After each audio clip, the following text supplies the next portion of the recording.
All right, we're back again. This example is, I think, something that we've been seeing more of in recent years. Yeah. It's gotten more publicity kind of in the, for clients that really follow like financial planners and like our, because we know clients do their own research nowadays, right? Google. Yeah, for better or for worse, right? And actually, I think that kind of motivates us to really make sure we're doing our own research. Clients bring you info. And so this is the concept of a backdoor Roth IRA. And I think if you guys are up for it, we have an example here. So, but we also, before we look really at the forms involved and things like that, I think with this topic, it's really important for us to understand what is the client trying to do, right? Because isn't that part of being like a really, really good tax pro is before you dive into the weeds of something, especially with a client that does their own research, they'll come in, right? And they will put us right on the spot about things that they've kind of brought their research to this point where they're just really trying to figure out like how to fill out Form 8606. Yeah. But that's not really what they're really trying to do. Right? That's not like the point of why they're messing with this backdoor Roth IRA, right? So what is the benefit overall in a big picture sense of doing a backdoor Roth IRA? They are able to make a contribution into a Roth IRA. So usually this is always going to be a high wage earner, high income, that is that the Roth IRA contribution is disallowed. Right. So then that's when they do the backdoor IRA. Right. This is something that I definitely, I mention to my clients, but You started mentioning it, okay. Yeah, I do, but I tell them, talk to your financial advisor. Okay. I'm just, talk to them about a backdoor Roth IRA, and they'll be able to explain it to you. I can just tell you that, hey, that's an option. They're just looking to put more into a retirement, but, have maxed out whatever is allowed at their income level. Right. Okay. So it's a higher income because Roth IRA for making a contribution, there are income limits where you can't make a contribution, right? Mm-hmm. So this is a way for somebody who's above those limits to be able to contribute to a Roth IRA. Mm-hmm. That's the point of what they're overall trying to do. Now, why would I want to do that? Why would I want to make a contribution to a Roth IRA? Why don't I just do my regular IRA or 401k? What's the benefit overall? No taxes in the future. Right. So when you're making that contribution, you are in a Roth IRA, you are not taking a deduction, right? So you've already paid tax on the money that went into it, right. But you're letting that money grow tax-free as long as it's a qualified withdrawal. Mm-hmm. So depending on the timeline, like younger people, right, that can be a very big advantage if you have investment growth. So the majority of the traditional IRAs or 401ks are normally tax deferred, right? So I'm taking a deduction. So I'm not paying tax on this money, I'm getting a present benefit right now, but I'm paying tax on all the income growth. So I'm like sharing with the IRS and the state. We're like business partners, you could say. Yeah. Okay, you do all the work. Right. And so in general, there's, I think it's 28 trillion-ish of money that's in tax deferred accounts currently. So that's actually a very major source of tax funding. Right, is like we know that these people, because of all the gains in the, in the markets, right? So what percentage of that money that's going to have to be because they force you to distribute it, right? The required minimum distributions, plus if you pass away, you leave it, they make you do it within 5 years. There's we need to get our bite of the apple, right, of this money. Right.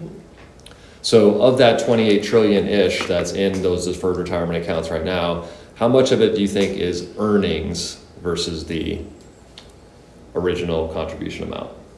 70%? Yeah, about 80% is earnings, right? So some I would say this is like a more financially savvy client. Yes. they read that in like Barron's or in like, Wall Street Journal or something. They like getting educated on that. And they're like, well, I have my tax deferred retirement account, because usually this might be in addition to what they're already doing, right? And they'll have a mix that they want to have, like one account I can draw from tax free. So then when I come to retirement, I can like choose which bucket I want to get out of, right?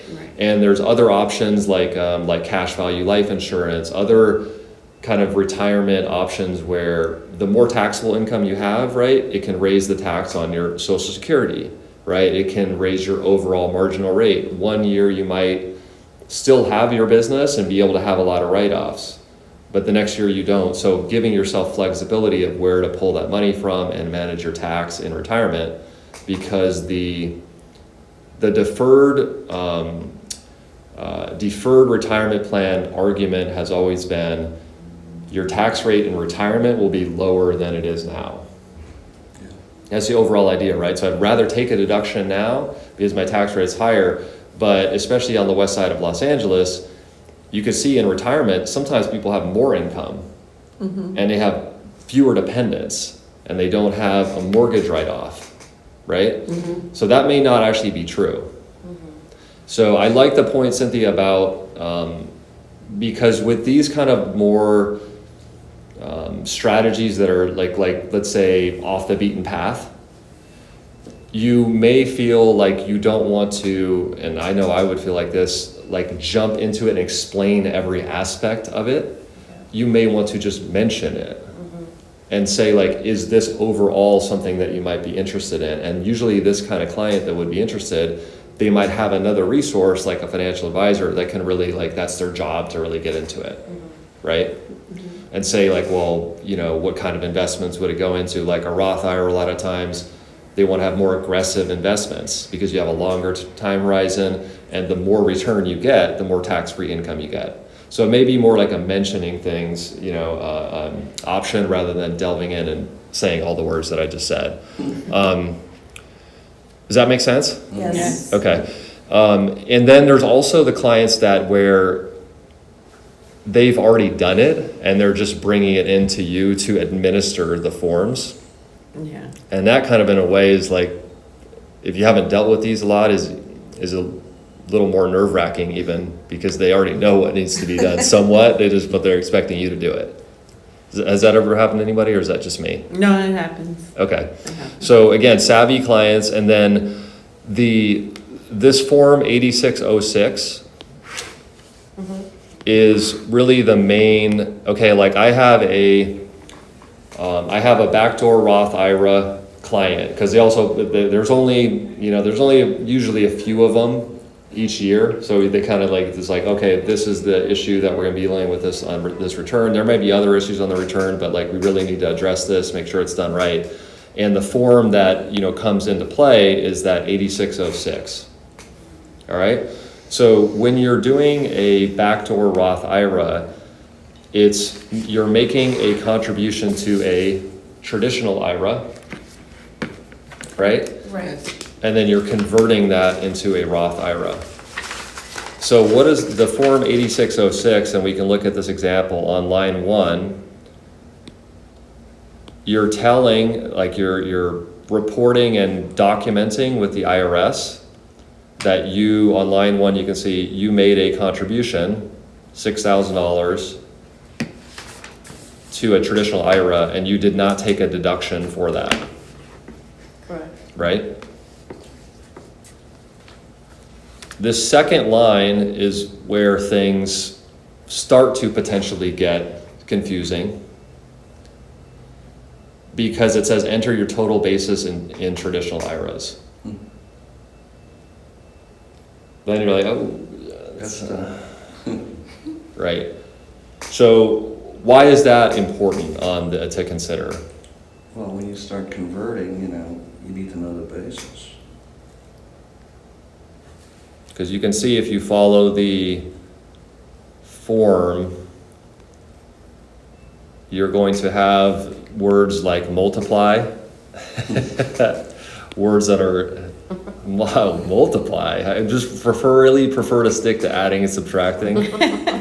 I would be really And then I have things like decimal. I don't really specialize in decimals. Does the software take care of those numbers then? Yeah, I did. Yes and no, you have to know what you're doing though. Uh-huh. Like, while I'm working on this type of return, like, I'm going back and forth between putting in the numbers and looking at the form to make sure that it's doing what I want it to do. Mm-hmm. So no, like, you can't, like, yes, it'll multiply and divide, but you gotta make sure the basis is correct. I'll do Right. like, You gotta make sure that what the amount that's getting converted is correct. Mm-hmm. Yeah, like this is rounding to at least 3 decimal places. That's a lot of decimal places. It's kind of, I feel it's a little bit excessive as far as decimal places, but that's a great point and a really, that's why I printed out the forms and we're working on the actual forms as opposed to in the software, because this is definitely one of those situations where we have to understand overall, what is the client trying to do? What's the benefit? It's like starting here, what is client trying to do, right? Then going down and reading what's getting inputted into the software. Is this coming out correctly on the form? Because the form is what's actually going in to the IRS, right? Correct. So if something's wrong, this is where it's gonna be wrong. This was one of those that will cause a letter. Mm-hmm. Yeah, definitely. Or even cause something where if you, and which a lot of times this client would be concerned about, is that I'm documenting on this year's tax return, I'm putting in my 8606 to protect that money. So when it grows from $6,000 to $300,000 in 30 years, I know that I don't have to pay tax on that because I documented that on my 2020 tax return, right? So it's pretty important in terms of not just now, but for the future. So what would normally happen here, and what the line number 2 is, enter your total basis in traditional IRAs. So you are going to have to kind of simplify the multiple decimal places, conversation, right? For the purposes of talking about this here, is if you have balances in other traditional IRA accounts, you're not going to be able to just name this as a deductible contribution. You're gonna have to have a percentage of that relative to your other balances. All right, they're not gonna say like you can segment off this money and just do this. So a lot of times this won't work that great for somebody that has traditional IRA balances already, right? Unless they are trying to convert those IRA balances more generally to a Roth IRA, which involves what? Paying tax on that money. Yeah. Right. Right? Because then they're taking distributions on that. Right. But people that normally will do this, and you can see on this example, that's how it is, because they, like, what does that sound like when I even say all those words? It sounds like a hassle, right? yeah. So you know how with each technical situation you have like a fork in the road, or you're like, okay, this requires expertise to do this, but it's not really like a huge deal, like this. And then it's like, oh, this is this fork in the road where this is going to be a lot of issues. And this is going to be things that's going to be more involved. And sometimes that impacts like pricing, it impacts blocking your time, right? How much time do I need to block for this client? What other resources do I need to bring in to make sure this gets done right? Okay, let me get on that person's calendar to talk about this, whatever that it looks like, right? Mm-hmm. So whether they're carrying other balances in traditional IRAs is a fork in the road for this situation. Because then you need to get into the decimal places. Okay, well, not all of it is going to be able to be designated as a non-deductible contribution. Does that make sense? Yes. So for this type of client, is it potentially that maybe she's already max contribution into her 401k and she's just looking for an additional? Exactly. Okay, so they are able to maximize on their 401k as well. Right, and that's one of the great appeals of this from that savvy client, that like they don't need the money to like live right now, so they're really trying to like bank up in their retirement plan. So I'm gonna like max my 401k, and in addition to that, this is a way for me to get into a Roth IRA. We're getting a mix of tax-free income later, right? I'm getting tax deferral now, I'm getting maybe like employer contribution as well. So people that do this, successfully, it's it's pretty smart, like frankly, Yeah. it's, yeah, like if you have the money, it's a smart move in general. Does that make sense? Yeah. Yeah. But what happens with this client a lot of times, because there are more advanced, they will have done their own research to like go through some of the things that we just talked about, right?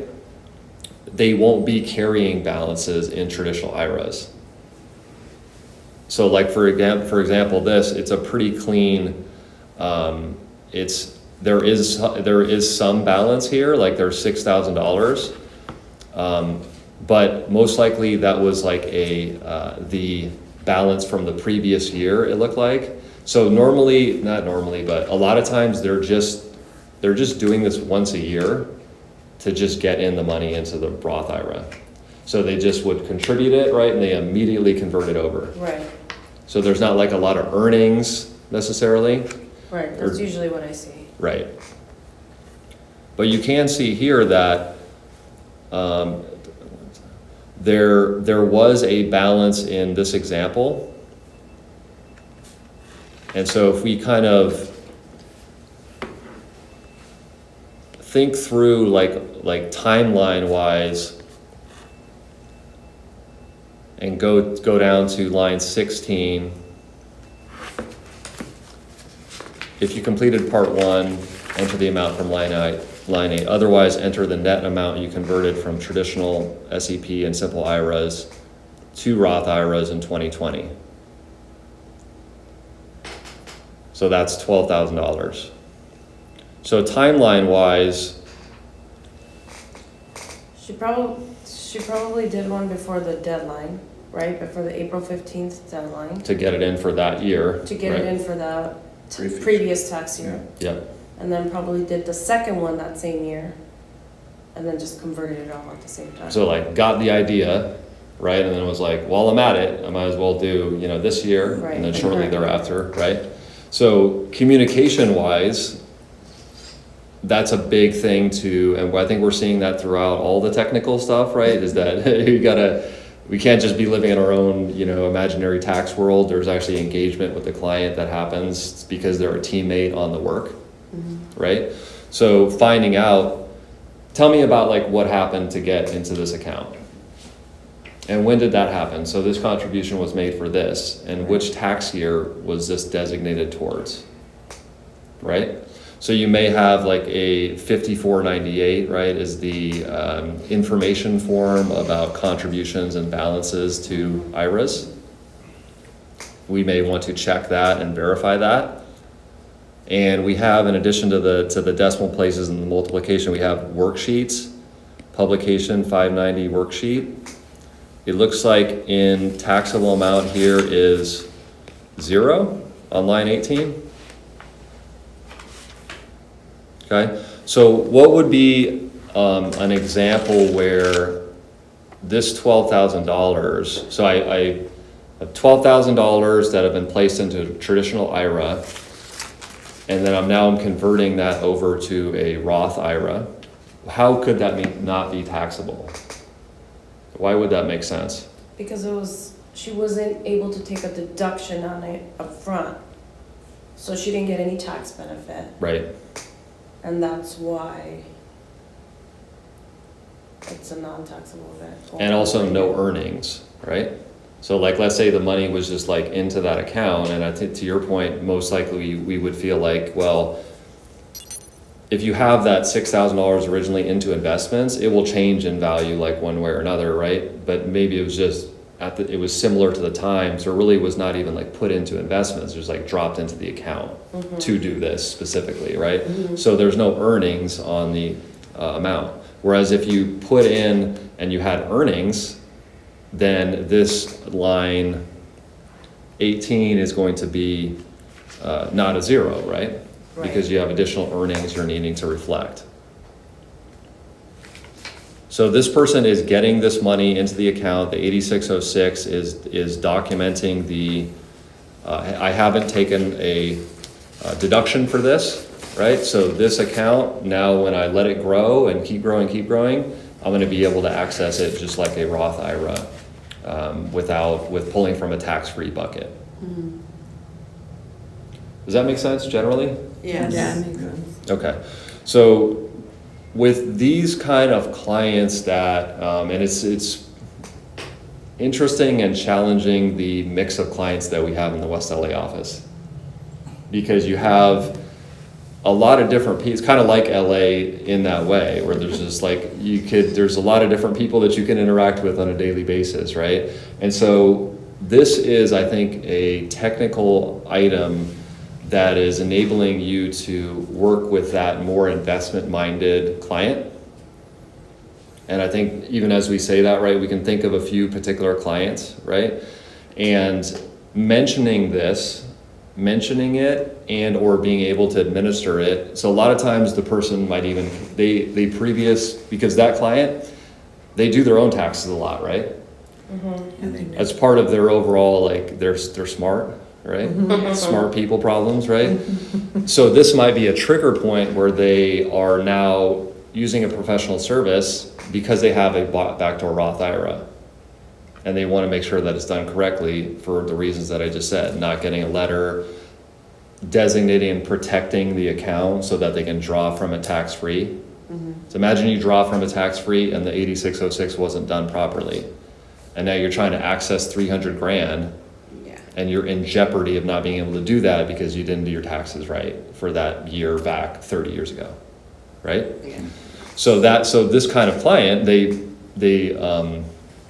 because they have things to lose, they have money, They want to make sure it's done right. they want to make sure it's done right, okay? And so this may be the first opportunity that you get to work with that client. And they may be even evaluating, you know what, I was kind of getting sick of doing my own taxes anyways. So this is maybe just that little nudge that got me off self-preparing. So really it's a great engagement point. And these kind of fees are, there's going to be 1099Bs. There's going to be, and you can see here, you have, gains and losses, not like huge, right? But there's probably a lot of consulting that is going to be, that this client could use if they see value in the relationship, right? So in other words, a good client.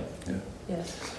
Only a good client if you feel that confidence in kind of getting on that level and discussing these kind of things. And so this backdoor Roth IRA is definitely an area where, especially if you're the one that mentioned it and now they go and utilize it, right? But just even helping them kind of understand the benefit, whether they want to do it again. All of that conversation, that's that technical excellence, really giving the, amazing client service, right? Does that make sense overall? Yeah, it makes It's a way to sense. catch clients, do a great job for clients. Yep. Anything else that anybody wants to add about the backdoor Roth IRA topic and why it might be important or problems to avoid? Anything we didn't touch on? I just first got exposed to this year, so Okay, yeah. how did it go?